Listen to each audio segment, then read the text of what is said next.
अस्सलाम वालेकुम everyone. I hope you are doing well. So friends, आज मैं आपके लिए 100 मोस्ट इंपॉर्टेंट इडियम्स और फ्रेजेस लेकर आया हूँ। ये इडियम्स और फ्रेजेस पीपीएससी और एफपीएससी जैसे एग्ज़ाम में कई दफ़ा पूछे जा चुके हैं। सो कई दोस्तों की दरख्वास्त पे मैं ये वीडियो लेकर आया हूँ। आगे जो पोस्ट आई हैं तहसीलदार और नैब तहसीलदार की, और इसके अलावा जो पुलिस डिपार्टमेंट के अंदर जो जॉब्स आई हैं, तो उसके अंदर ये कम से कम 5 से 6 मार्क्स के ये इडियम्स और फ्रेजेस पूछे जाएंगे। वैसे तो ये हर एग्ज़ाम्स के अंदर ये 2 से 3 मार्क्स के पूछे जाते हैं। अगर आप दोस्तों इन 100 इडियम्स और फ्रेजेस को पढ़ लें तो मुझे उम्मीद है कि आप हर एग्ज़ाम्स के अंदर इन इडियम्स को देखेंगे और सॉल्व करेंगे। ये मेरा दावा है आपसे। तो बिना वक्त ज़ाया किए हम अपने टॉपिक का आगाज़ करते हैं। सबसे पहले हम इडियम्स की डेफिनेशन को देखते हैं कि इडियम है क्या। Idiom is the commonly use expression whose meaning does not relate to the literal meaning of its word. Basically वो ये कहना चाह रहा है कि जो इडियम्स है और जो इसका मफहूम है वो बिल्कुल मैच नहीं होते। उसके जो वर्ड्स हैं वो डिफरेंट एक्सप्रेशन दे रहे हैं। ठीक है। बेसिकली इडियम हम कहते हैं ज़रबुल मसल को, जो हम 9th 10th क्लास में पहले पढ़ चुके हैं। आपको मैं मिसाल देता हूँ ताकि आपको ज़हन दोबारा आपको याद आ जाए। जो हम पहले पढ़ते थे, जिस तरह इडियम है कि दूध का दूध और पानी का पानी, या जिसकी लाठी उसकी भैंस। ये हमारे इडियम जो हम पहले ज़रबुल मसल पहले पढ़ चुके हैं। ठीक है। तो हमने इसको दोबारा एक दफ़ा पढ़ना है, तो उम्मीद है कि आप दोबारा से ये चीज़ों को ज़हनशीन कर लेंगे। तो इसके लिए मैं आपको थोड़ा सा मज़ीद बताता चलूँ। जिस तरह मैंने आपको बताया अभी, दूध का दूध और पानी का पानी करना, जो इसको इंग्लिश में लिखा हुआ वो है to call a spade a spade. Spade का मतलब ऐसे होता है बेलचा, जो मज़दूर लोग यूज़ करते हैं। बेलचा बेलचा तो हमें समझ नहीं आएगी, to call a spade a spade. तो जो इसका मफहूम बन रहा है उर्दू का, बेसिकली हमने इसको पढ़ना है। अगर हम इसको 2 से 3 दफ़ा सब इडियम को पढ़ेंगे तो हमें याद हो जाएगी। ठीक है। तो हम आगे एक इडियम को देखते हैं। उम्मीद है कि आपको इसकी आसानी समझ आएगी। जिस तरह ये लिखा हुआ है, अ बोल्ट फ्रॉम द ब्लू, यानी कि अचानक आने वाली मुसीबत। यानी कि जो इडियम के वर्ड्स है वो मफहूम की तरह मफहूम को मैच नहीं कर रहे। जिस तरह एक आम इंग्लिश होती है जो लिखे हमें उसकी समझ आती है, उसकी वर्डिंग की। इसकी कुछ ना थोड़ी सी डिफ़िकल्ट है। अगर आप इसको 2 से 3 दफ़ा रिवाइज़ करेंगे, बार बार पढ़ेंगे, तो आपको इसका समझ आएगी। एग्ज़ाम्स में किस तरह आता है ये मैं आपको पहले बता दूँ। एग्ज़ाम्स में ये पूछे जाता है बिल्कुल सिनोनिम्स की तरह। ठीक है। अगर आपको एक ईडियम का मतलब आता है तो आप दिए गए ऑप्शन में से उसका आंसर देख सकते हैं। ठीक है। आपको उसको सिर्फ उसका जो आंसर है सिनोनिम की तरह मैच करना है। अगर आपको ईडियम का मतलब आता है तो नीचे आप उसके आंसर को मैच कर ही लेंगे। तो हम देखते हैं। अब बोल्ट फ्रॉम द ब्लू का मतलब है अचानक आने वाली मुसीबत। उसके ऑप्शन में से देखते हैं। पहला ए ऑप्शन है इसका, सोशल डिस्टेंस, जो कि उसके साथ ज़रा भी मैच नहीं हो रहा। सेकंड बी है डिस्प्यूटेड एरिया। डिस्प्यूटेड एरिया का मतलब होता है तनाज़े वाली जगह, जो कि वो भी मैच नहीं है उसके साथ हो रहा। सी ऑप्शन के अंदर वो कह रहा अनएक्सपेक्टेड हैपनिंग, जो कि उसके साथ मैच हो रहा है कि अचानक कुछ चीज़ का होना। ठीक है। तो हमारा जो राइट आंसर होगा वो होगा सी। ठीक है, अचानक आने वाली मुसीबत। उसके बाद जो हमारा सेकंड इडियम्स है वो है ब्लो योर ओन ट्रम्प, यानी कि अपने मुंह मियाँ मिट्ठू बनना, यानी कि खुद की बेजा तारीफ करना। तो उसका जो ए ऑप्शन है वो है डिलीट अ हिडन मीनिंग, ये उसके साथ मैच नहीं हो रहा। टू वेस्ट मनी, ये भी नहीं। To do things in the wrong order, ये भी नहीं। To speak highly about on work, यानी कि अपने काम के बारे में बढ़ा चढ़ा कर बताना लोगों को, ये उसके साथ बिल्कुल मैच हो रहा है। उसका जो राइट ऑप्शन होगा वो होगा डी। ये जो मैंने आंसर आपके सामने लिखे हैं, ये बिल्कुल पीपीएससी और एफपीएससी के एग्ज़ाम्स के अंदर ये वाले आंसर इसके लिखे हुए थे। आंसर कुछ भी हो सकता है। आपको हो सकता है वो किसी और चीज़ के बारे में बताए, इधर लिखा हुआ वो काम के बारे में बता रहे हैं या किसी और चीज़ के बारे में वो बता रहा है। आपको बेसिकली उसका अगर मतलब आता है तो आप 99% उसको ईजिली फाइंड आउट कर लेंगे। ठीक है। तो आगे मैंने ईडियम को ऑप्शंस के अंदर इसलिए नहीं लिखा ताकि आपका ये वीडियो हमारी ज़्यादा लेंथी ना हो, आपका टाइम वेस्ट ना हो। ठीक है। आपको सेंस आपकी बेसिकली क्रिएट हो गई है। उम्मीद है कि आप इसको समझ चुके हैं। हमारा थर्ड इडियम है वो है डार्क हॉर्स। उसका मतलब होता है छुपा रुस्तम, और उसका जो इंग्लिश में उसका आंसर है वो है एन अनएक्सपेक्टेड विनर। ठीक है। उसके बाद है to have an axe to grind, यानी कि अपना मुफाद देखना। उसका जो मफहूम बन रहा है वो इस तरह है, to have a personal matter in a matter. वो इडियम जिसकी हम पहले बात कर रहे थे, to call a spade a spade. ठीक है। इसका मतलब होता है दूध का दूध और पानी का पानी करना। उसका मतलब है to speak in a planter. इसके बाद हमारा फिर ईडियम हमारा get to cool one's heel, यानी कि इंतज़ार करना, टू बी कीप वेटिंग। ये बहुत ईजी है, ये हर एग्जाम्स के अंदर 2 से 3 मार्क्स के पूछे जा रहे हैं। अगर आप ये इजीली 2 से 3 दफ़ा पढ़ लेते हैं तो यकीन करें इससे आसान और नंबर लेना है ही नहीं कोई। उसके बाद आ रहा है लेट द स्लीपिंग डॉग लाई, यानी कि सोए फितने को ना जगाओ। उसका जो मतलब है टू अवॉइड रिस्ट्रेटिंग और कॉन्फ्लिक्ट। सोए फितने को ना जगाओ मतलब है कि जो हमारी पुरानी में आपस में लड़ाई झगड़े वाली बातें थी उसको दोबारा याद ना किया जाए। अगर हम उसको दोबारा छेड़ेंगे तो फिर हमारी आपस में लड़ाई झगड़ा होगा। उसके बाद जो हमारा इडियम आ रहा है वो है टू बरे द हैचेट, यानी कि अमन अमान कायम करना, to make a peace. To bear the brunt of, यानी कि किसी काम के मुश्किल तरीन हिस्से को कबूल करना, एक्सेप्ट करना। उसके बाद जो हमारा ईडियम है to fish in a trouble water, ये दोस्तों इंतहाई इंपॉर्टेंट ईडियम है। ये हर दूसरे या तीसरे एग्जाम्स के अंदर पूछा जा रहा है, पीपीएससी और एफपीएससी, बेशक सीएसएस एग्जाम्स के अंदर, ये हर एग्जाम्स के अंदर बार पूछा जा रहा है। इसका जो मतलब है वो है नामुवाफक सूरत हाल से फ़ायदा उठाना, टू गो फॉर डांटिक टास्क। इसको आपने ज़रूर पढ़ना है, फिर नहीं कहना कि एग्ज़ाम में आया था और ये हमसे मिस हो गया, ये वाला आपने ज़रूर पढ़ना है। उसके बाद आ रहा है gift of the gap. Gift of the gap का मतलब होता है तकरीरी सलाहियत का होना, फ्लुएंसी ऑफ स्पीच, वही मतलब है। उसके बाद आ रहा है स्पीक एंड स्पैन, साफ सुथरा, क्लीनर, फ्रेश, इजी है। उसके बाद आ रहा है बीट अबाउट द बुश, ये भी मोस्ट इंपॉर्टेंट है। इसका मतलब लिखा हुआ है असल नुक्ता नज़र, इसका आगे जो मैंने लिखा है ये सेहत, ये गलत हो गया, इधर आना था असल नुक्ता नज़र से हटकर बेनतीजा बहस करना, ठीक है। असल नुक्ता नज़र से हटकर बेनतीजा बहस करना, जो उसका इंग्लिश में है वो है to avoid the main topic. उसके बाद जो हमारा ईडियम है वो है टू को कैन बॉल स्टोरी, यानी कि नामुमकिन चीज़। उसका जो मतलब है वो है एन अनबिलीवेबल टेल। उसके बाद जो हमारा ईडियम आ रहा है उसका मतलब है टू बी अबव बोर्ड, उसका मतलब है दयानतदार होना, to be honest in any business, बहुत ज़्यादा ईजी है। एड इंसल्ट टू इंजरी, ये भी मोस्ट इंपॉर्टेंट ईडियम है, ये हम आम रोज़मर्रा ज़िंदगी में भी इसको यूज़ करते हैं, जिसका मतलब है ज़ख्मों पर नमक छिड़कना। जो इंग्लिश में इसका आंसर है वो है to make a bad situation worse. Bone of contention, इसका मतलब है फसाद की जड़, द सब्जेक्ट ऑफ डिस्प्यूट, बहुत ईजी है।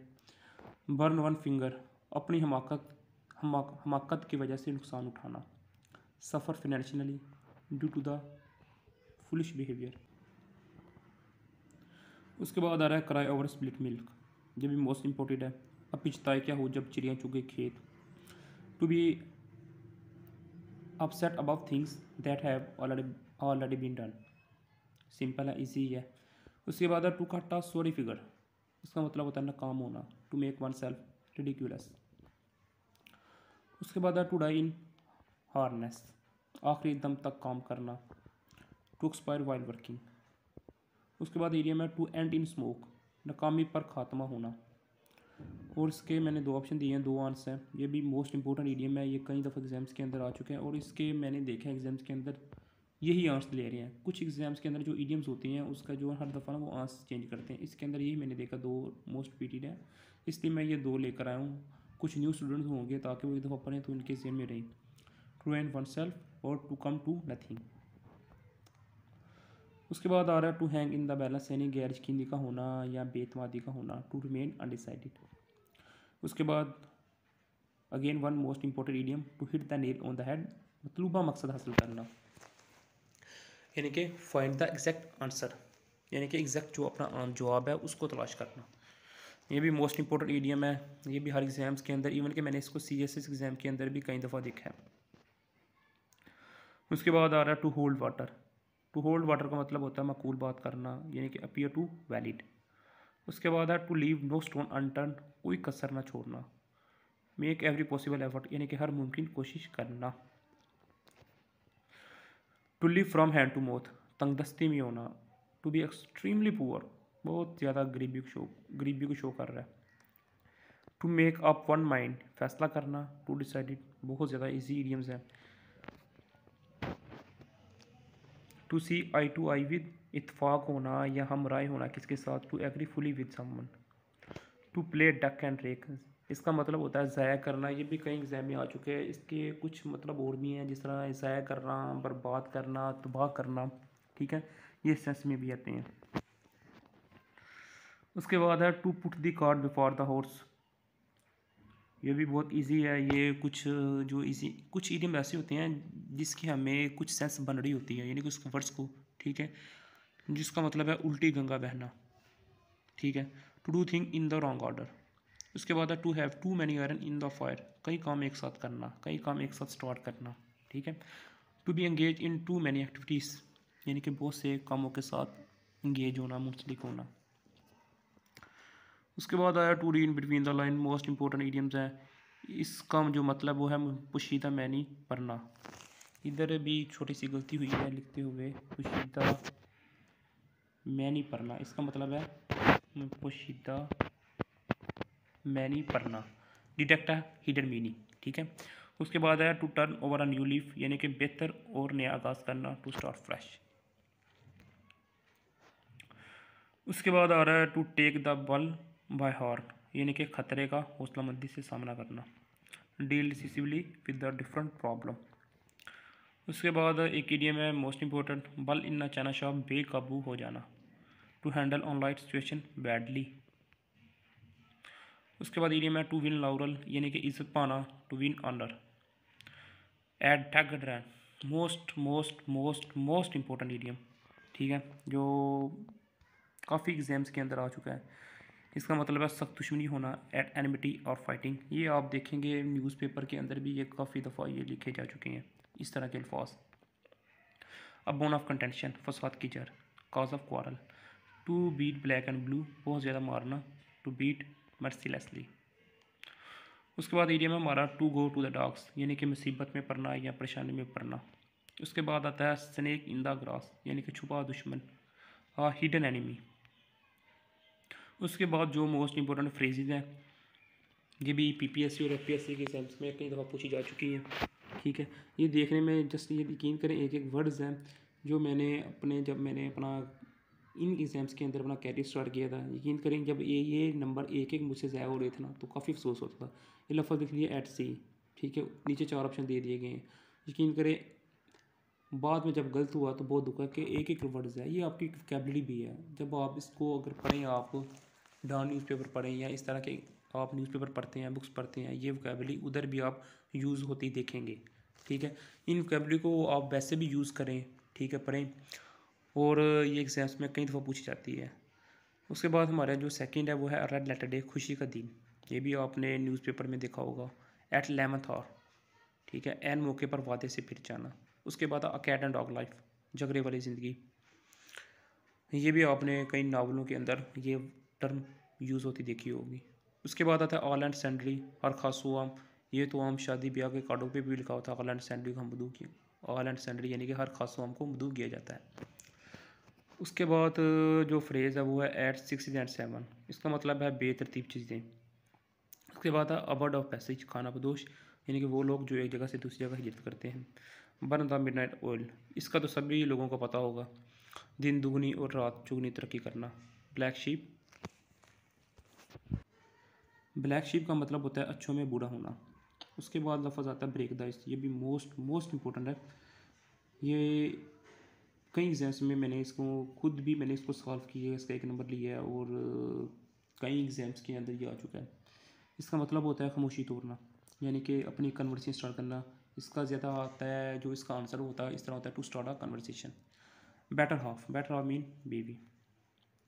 उसके बाद आता है क्रोकोडाइल डियर, इस फ्रेज़ के बारे में सबको पता होगा, झूठे आंसू बहाना या मगरमच्छ के आंसू बहाना। कैचिंग समवन रेड हैंडेड, ये भी बहुत ईजी है और इसका भी सबको पता होगा, रंगे हाथों पकड़े जाना। क्लोज शेव, ये भी बहुत मोस्ट इंपॉर्टेंट है। ये अभी एग्जाम जो हो रहे हैं लेक्चरर, उसके अंदर मैंने देखा है इसको भी आते हुए, बाल बाल बचना। उसके बाद है मेडन स्पीच, पहली तकरीर। ये भी आप रोज़मर्रा के नावल या अखबारात के अंदर आप देखते होंगे कि ये भी जो टर्म है यूज़ होती है। पीस ऑफ केक, इंतहाई आसान काम, कट द मस्टर्ड, कामयाब होना। उसके बाद है make a long story, make a long story का मतलब है मुख्तसर कहानी। उसके बाद आता है डेवल एडवोकेट, डेवल एडवोकेट का मतलब होता है मफाद की खातर झूठी तरफदारी। उसके बाद है कास्ट एंड आर्म एनालॉग, यानी कि बहुत महंगा। ब्लेसिंग इन डिस्पाइस, ये भी एक सिंपल सा है जो हम रोज़मर्रा लाइफ में इस वर्ड को यूज़ करते हैं। जहमत के बेस में रहमत। At the drop of hat, ये भी मोस्ट इंपॉर्टेंट है। इसका मतलब होता है हिचकिचाहट, और इसका एक और मतलब भी मैंने देखा एग्जाम के अंदर आता है इमीडिएटली, यानी कि फौरी तौर पे। आ हार्ट पोटैटो, आ हार्ट पोटैटो का मतलब होता है मुश्किल सूरत हाल, यानी कि मुश्किल सूरत हाल से दो चार होना। लास्ट स्ट्रॉ, लास्ट स्ट्रॉ आखिरी मसला। Add fuel to fire, most important है ये भी, मामले को मज़ीद ख़राब करना। इसके बाद आता है अगेंस्ट ऑल ओड्स, इसका मतलब होता है बहुत सी मुश्किलात के बावजूद।